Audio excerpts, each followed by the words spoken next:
Thanks for joining us for today's episode of The Capitalist Investor. Once again, you got Mark and Derek. Mark, what's going on, man? What's up, brother? Just living the dream like we do every day. Well, it's a fun life. We may not remember what we did at age 24, but at age 40, we know what's going on. Yeah, we're just having a little conversation before we got kicked off about we know we young. were cool. Yeah, being young. That's about all we really remember, you know? It's fun times, though. Good times. All right, man, so let's talk about some stuff that maybe we used to do when we were 24. Like going to the movie theater. I know, that was so fun. Yeah, back in the day. Yeah, you really don't do that anymore. So I think what we want to talk about on today's show is this the death of movie theaters as we know it? Right. Right? I mean, a lot's going on, man. Obviously, the entire COVID pandemic has really put a hurting on restaurants, movie theaters.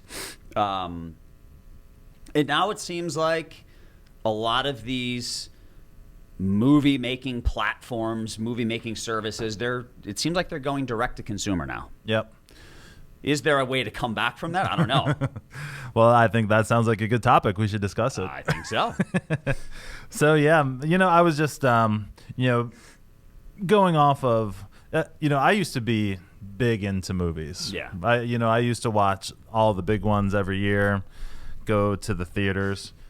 But it made me think, you remember back like when we were in high school? Yeah. Kind of how we consumed entertainment and movies. Yeah. Just like it was like a different world, man. It was. I remember every year the Christmas specials come on. I remember we had a VHS tape in my family that was like recorded off of the TV for all the Christmas specials. Yeah. Yep. And now there's 72 streaming services, and you got to figure out which one the specials are on. Got that. I used to have a book of CDs in my car. Oh, yeah, for sure. Man, oh, man. The CD player with the tape that plugs into the cassette God deck. forbid you got a fingerprint on the CD. Oh, yeah. I got to wipe it off on your shirt, put it back in. My Tupac is, Tupac CD's all messed up. So, yeah, I was taking a look at this HBO deal. Yeah. Really in the middle of this pandemic, it was really, obviously difficult to get to the movie theaters. That was pretty much one of the ones on the big no-no list. Yep. So obviously all these different states and cities have different rules, but it really got the studios thinking of like, how are we going to release all of these movies? And it really started with Wonder Woman. Yeah.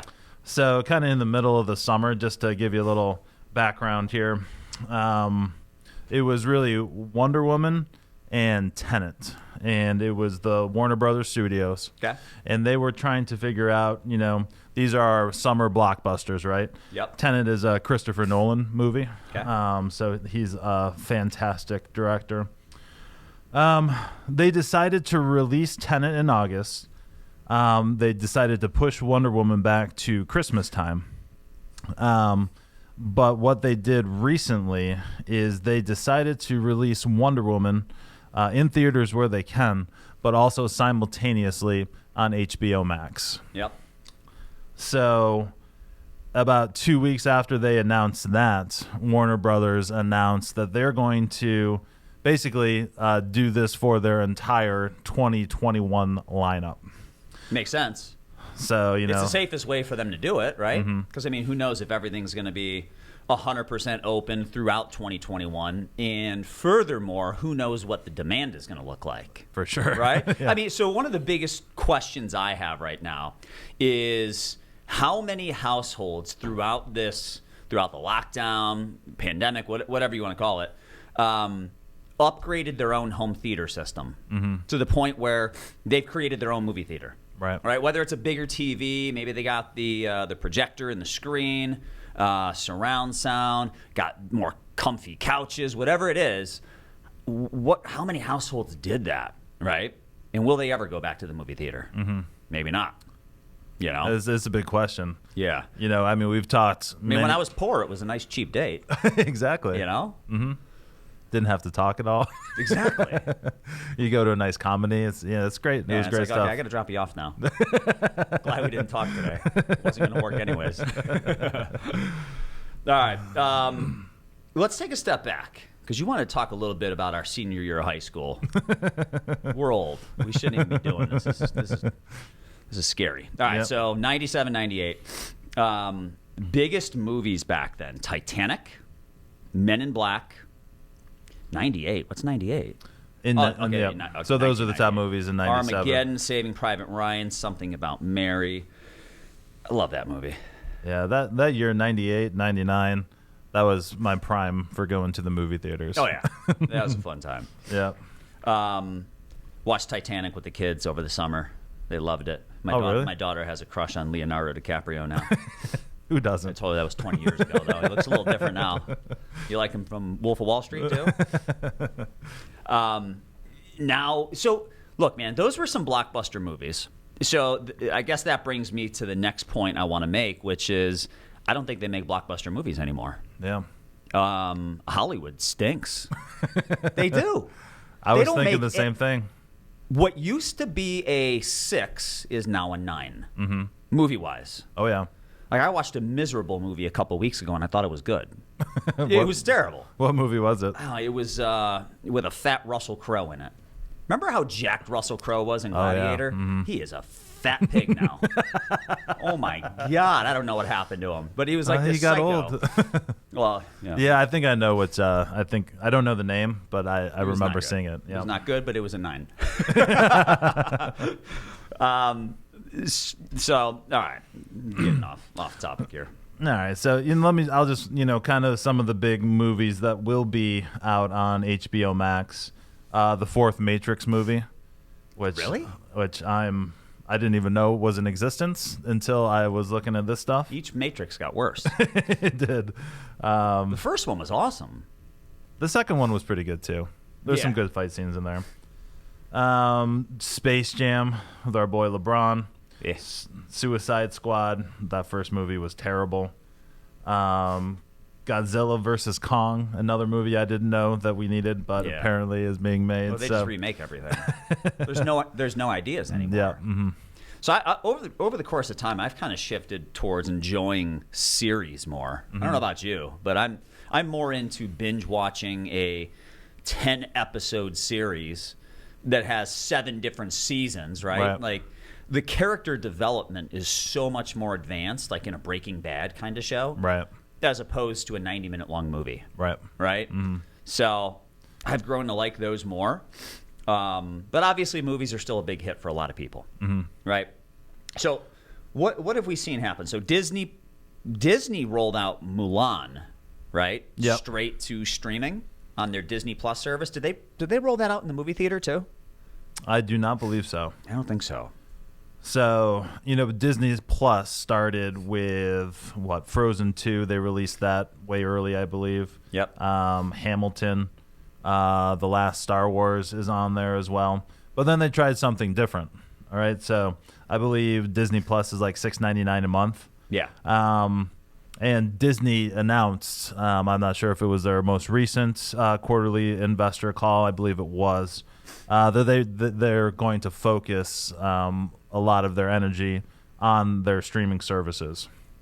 So they tried something. So they had Mulan in the can, and they decided to release it it was basically a $30 pay-per-view. Yeah. And they said, hey, that's going to be like, if you took your family of 4 to the movie theater. And it worked. It did work. I think it worked pretty well. So, if they use percentages, so like 29% of the Disney Plus households bought Mulan, which I thought was a huge number. I was not expecting that. So if you use the percentage of the Disney Plus owners versus the population, it translated to would have been about $261 million in the box office. Yeah. That's with percentages, but so far they've made about $70 million just through that pay-per-view release. And the name of the game is gaining subscribers, right? That's what everyone's trying to do. That's why Netflix has basically unlimited budget to produce new shows and movies and things like that. Exactly. So that worked pretty well. But as of towards the beginning of December, Disney was up about almost 7% year to date. Which is crazy because all their parks are pretty much non-operational. Right. So, when this was announced, it was a pretty big shock to the overall industry, the movie industry. So I found an interesting quote from Christopher Nolan because his movie was, right in the crosshairs. And Christopher Nolan is, he did the Batman series, The Dark Knight. The Dark Knight is one of my all-time personal favorites. Yeah, it's a great movie. But he's done amazing stuff. What was that movie with Leo? With The Dreaming. Remember that? Yeah, it started with an I believe. I'm just making this up. I'll think of that one too.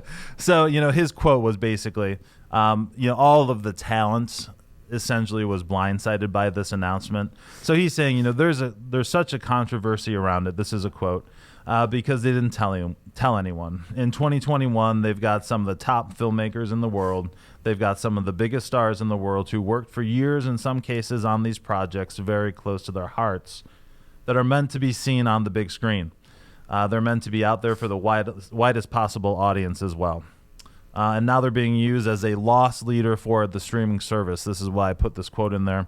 I thought it would be interesting to talk about. So, that's essentially what they are doing, right? Yep. They're taking their entire slate of movies, and you have to go through the line of succession. HBO is owned by Warner Brothers, and Warner Brothers is owned by AT&T. So, it goes, there's a lot of people involved there, but they basically said, hey, we can't take the chance of only releasing these movies in theaters because we don't know what that's going to look like. Exactly. So we're going to try to boost our streaming service. Yep. It's a good move. Yeah. So, I think it's definitely a good move. I think it's going to be interesting to see how it pans out. But I think the bigger question is, what do you think this is going to look like going forward? Do you think the movie theater business is just going to kind of be, half the size of what it used to be? Or do you think this is going to be more of a temporary shift? No, I think it's permanent, man. I mean, if you actually look at like the nicer movie theaters around town, like the Cinemarks and stuff like that, they've been reducing capacity for years. They have.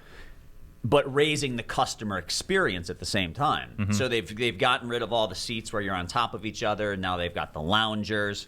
So, I mean, they've been doing that for years already. Probably the nicest movie theater around, in my opinion, is right by you. It's the Silver Spot at Pinecrest. Yep. So that's where they actually serve dinner and drinks right there while you're watching the movie. I think that is what it's going to take for a movie theater to survive. You got to innovate. You got to bring something different to the table. You got to have a good, strong value prop for the viewers, right? I think just showing a movie and selling milk duds, like those days are kind of over, right? So I think you're just going to see movie theaters will be back, but it's got to be more of a full-blown customer experience in order for it to work. Right. Yeah, I'm with you on that one. It's I feel like this is kind of off topic, but it's not. I feel like the movie star, just the kind of the mystery to them and the unknown nature about them that made them so popular. Kind of back when we were in high school and, the early 2000s, a lot of that mystery has gone away because of social media. And, these people are, on, Twitter talking, in their bathrobes and things like that. So I think the allure of like the big summer blockbuster with that big movie star, I think that has gone away a little bit. And now we're just in this content heavy, just, shoved in your face, and how much can you consume? A lot. Yeah, especially when you can't leave the house. Yeah, seriously. So, on that news of HBO, real quick, AMC, which is down about 45% year to date, went down about 18% in one day on that news. Yep. After, though, being up about 60% month to date. So basically, they all got crushed. They all came back a little bit with the vaccine bump. and then got crushed on that news. And they've kind of rallied a little bit since then. Yeah. Cinemark down 56%, down 22% on the news. IMAX down 27% year to date, down 8% on that Warner Brothers news. And Marcus Theaters, last one, was down 61% year to date, down about 13% on the news. Yeah. So, I mean, what do I see there? I see IMAX was down less than the others. And we both know that IMAX brings a different experience to the table. Right. So I think that fits with what I just mentioned, which is if you're able to provide an overall experience and not just show a movie, I think you can succeed. Yeah. I think you can survive. For sure. Right. I totally agree with that. But I also kind of think that these new valuations are kind of in line for where they should be. Yeah. Oh, yeah, without a doubt. So I'm not seeing a huge bump, an immediate bump back, once the reopening happens. I agree. I think, unfortunately, for a lot of these movie theaters, they are going to struggle. But if they're able to reinvent themselves and serve dinner, maybe they can stay around. But I do think a lot of people have upgraded their homes. They've upgraded their home theater systems. I mean, you look at the Best Buys of the world and what they've done, Amazon, right? So, unfortunately, I think it's an uphill battle. I mean, you can buy a 75-inch television now for like $700. That's amazing. I might go buy one just for the fun of it. I know it's ridiculous, but yeah, me personally, I'm big into the technology and the surround sound, the highest definition pictures. So I would still be interested in going to the theaters to see the movies that I would want to see. But I think you hit the nail on the head throughout this whole home improvement trends during this pandemic. And just virtually unlimited content at your fingertips, it's going to be tough for the movie theater business of old to get back to where it was. I agree, man. But you know what? It's evolution, and it has to happen, right? So, like I said, it was happening anyways. They were reducing capacity, increasing the customer experience by giving you better seats and stuff like that. So you're just going to see more of it. And the ones that do it will survive. And the ones that fail to evolve, they're going to go extinct. Yeah. It's pretty simple. And it happens in every industry, right? Absolutely. All right, man. So that wraps up today's show. As always, if you have any questions, shoot us an email, info@swpconnect.com. Check out the YouTube channel and the show notes. Give us that 5-star review. We'll shoot you out some swag, and make sure you subscribe so you can get this stuff week after week after week. As always, thanks for joining us, and we'll talk to you next time.